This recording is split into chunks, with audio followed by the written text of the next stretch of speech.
Hi everyone, it's me again, VA Jessie, and welcome back to my YouTube channel. If you are new here, welcome. This is VA Jessie, or my full name's Jazzlyn Lozada, and I am the co-owner and chief operating officer of Telecrew Outsourcing. And this channel is all about work from home, how to become a better salesperson or cold caller, how to become a virtual assistant, and a lot about real estate appointment setting and B2B cold calling. So if you want to learn more about that, please subscribe to my channel and hit the notification bell so that you would always be updated whenever I release a new video. So today we're going to talk a little bit about appointment setting. So as you know, Telecrew Outsourcing provides a lot of appointment setting services. We offer appointment setting for B2B like digital marketing, cleaning services, property management, credit repair, solar companies, etc. And we also offer appointment setting for real estate wholesalers, for real estate investors, for real estate agents. And because of that, I've been really familiar with appointment setting, apart from the fact that I'm also doing it myself. And I'd like to reiterate that appointment setting plays a crucial part into your sales teams or into your company's success. Of course, it's very important for you to have a lot of closing, a lot of sales, and a lot of discovery calls, but all of those will depend on the number of appointments you make, or the number of appointments that your appointment setters or virtual assistants make. So I'd like to talk a little bit about that and share a few tips or a few things that you might want to consider when you are appointment setting, and why it's important. If you're doing appointment setting, it's basically calling out people and trying to schedule either an in-person or a meeting on the phone or via Zoom. But what I really hate the most is when someone sets an appointment just for the sake of it. And today I'd like to tackle a few tips or a few pointers that would absolutely solidify or would absolutely help you get better appointments for your clients or for your business. Okay, so the number one factor that I'd like you to consider when you're setting an appointment is to make sure that you're actually talking to the right person, that you're actually talking to the right decision makers. Because the last thing that you want to happen, especially for B2B, is that you've spent so many times talking to a certain person, you've been calling this person back, you've invested a lot of time and effort, and by the end of the day, this person really is not the right individual to talk to. Okay. This also goes the same way, I think, for people that you're talking to that actually won't have a lot of benefit for your product. Or perhaps you might want to consider dealing with industries that would most likely be interested into your services. Basically, make sure that you are talking to the right prospect. Okay, so when you're talking to someone, like say if you're doing B2B, you've been calling this person back, and you know for a fact that this individual is just like a gatekeeper or maybe an assistant, but you've been trying to set an appointment to see if they can, go on a meeting with you to discuss. And by the end of the day, he or she would still have to get an approval from the right person. So it would have saved you time if you would have asked to be connected to the right person right away. This also goes for real estate appointment setting, right? So say you are setting a listing appointment and you keep on getting a good response from this lead, and you got like an appointment to see the property, but only this person's the renter or this person's not on the title, right? So that would be a waste of time for you, or a waste of time for your client, because then you're not talking to the right key person. All right, so always take note. Okay, always ask the right question and always make sure that you are dealing with the right person. Number two, always make sure that you are doing the right pre-qualification process in order to make sure that this person or this lead is someone that your company would like to work with. You see, like what I mentioned earlier, you don't want to be setting appointment just for the sake of it. You want to set an appointment with a person that you know would definitely take advantage or definitely see the benefit of this product. Okay, I mean, your company should have a standard, okay, should have a standard with regard to the people that you want to work with. Other companies that we were working with are, they're very particular with a number of employees a company should have. They're very particular of the revenue of the company. They're very particular of the type of business they're doing, the industry they're in. So for you as an entrepreneur, you have to make sure that you have a certain standard for your lead or for your prospect. If you're the one doing your appointment setting, that's great.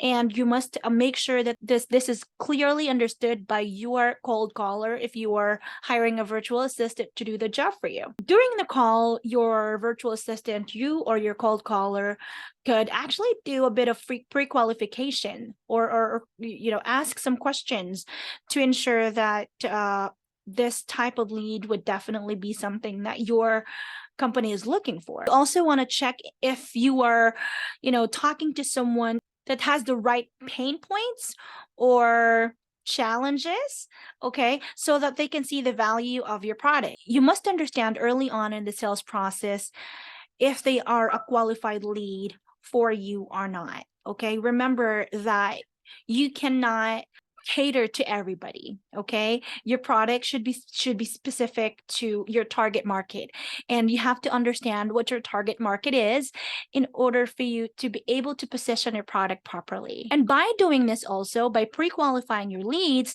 it will show your leads, or it will show your prospect that you are important, okay, that you are not very desperate, and you are not so needy. So it's very, very crucial also to ask the right questions and to pre-qualify your prospects before moving on to the next process. Next tip is to make sure that you are doing consultative selling, especially for B2B. It's no longer effective to be a very salesy telemarketer or a very pushy person. Nowadays, you have to make sure that you're understanding their current situation, you're understanding their needs, and that you're doing the proper recommendation. The most unsuccessful appointment setters I've noticed so far, since we've been handling different cold callers and salespeople and appointment setters here at Telecrew, is that those that would try and pitch the product right away without even probing or without even asking questions, to see to figure out how they can position the product properly, right?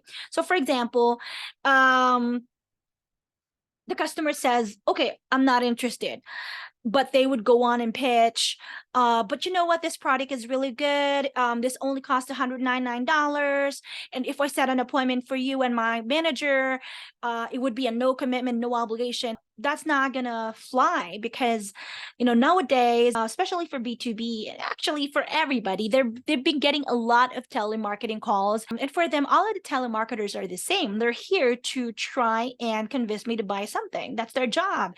Unless you're making them understand the value of your products through proper probing, they wouldn't really listen to you. So what I could suggest is to try and dig deeper and know a little bit about their current situation.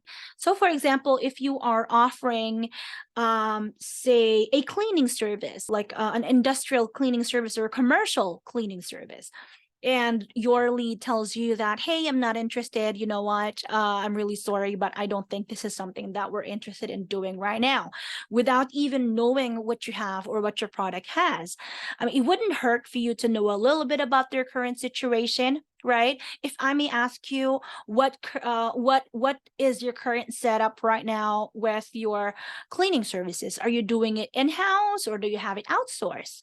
I have it outsourced. Okay, that's great. And would you mind me asking if you have a contract right now with your current provider? No, I don't. Okay, wonderful. And if you won't mind me asking, sir, how much do you usually pay every month for your cleaning services? I'm usually paying $500.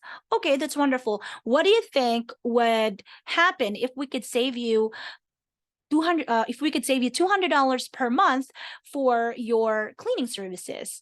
So because with our company, we only offer, $300 every month for a full commercial cleaning. It covers this, and then you pitch your product. Okay, and what do you say if we can talk about that? What would it mean for your company to save that much, $200 every month? What do you think would happen? So that kind of probing and positioning would really help you convince your lead to get an appointment with you. Okay, so it's not shallow, and you cannot keep on pitching your product without even getting their attention. So if you are able to get their attention and make them understand why it's important to meet, I don't see a reason that they would say no to you. For number 4, always send a confirmation. Okay, make it a practice that after a successful conversation with the lead and they have said that, yes, I want to meet with you, these people have million things going on in their lives, personal lives, and anything about the business. So it would be your responsibility as the person who set the appointment to go ahead and send them like an email confirmation. Hi, Mr. Smith. It was a pleasure speaking with you today. Just to confirm, we're going to have a discovery meeting on Friday. And for example, you're the one who's meeting the person. You can tell, I'll be coming over to meet you at your in your office. Or maybe if it's your client, you can insert the name. Just basically send a confirmation email apart from an email invitation, so that they could put it into their calendar and they wouldn't forget about it. Okay, and also do not forget to get their direct email and direct phone number so you can save it, and make sure to call them prior, like maybe a couple hours ahead before you come over, to kind of remind them that, hey, I'm going to be coming over and I'm going to go ahead and meet you. Okay, and lastly, you have to have the guts to rebut, okay, and handle objections properly. You have to think off your feet, because if not, these individuals, especially for B2B prospecting, would eat you alive. You have to be ready with the not interested. You have to be ready with, I'm call me back in a month, calling back in 3 months.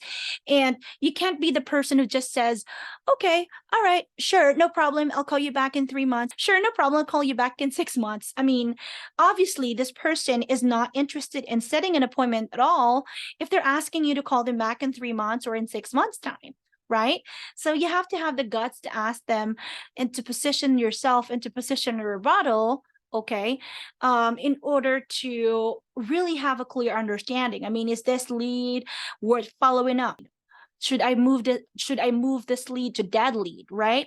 So for example, if they say, I'm not, you know what, I think you could call me back in 6 months' time, I'm not interested to talk right now. If you are a cold caller and you would just easily give in to that, I don't think you would be very successful. Again, I told you, yes, that you shouldn't be salesy and you shouldn't be pushy, but of course, with the right questions and with the right wordings and with the right choice of words, then you'd be able to still do a consultative selling type of rebuttal, right?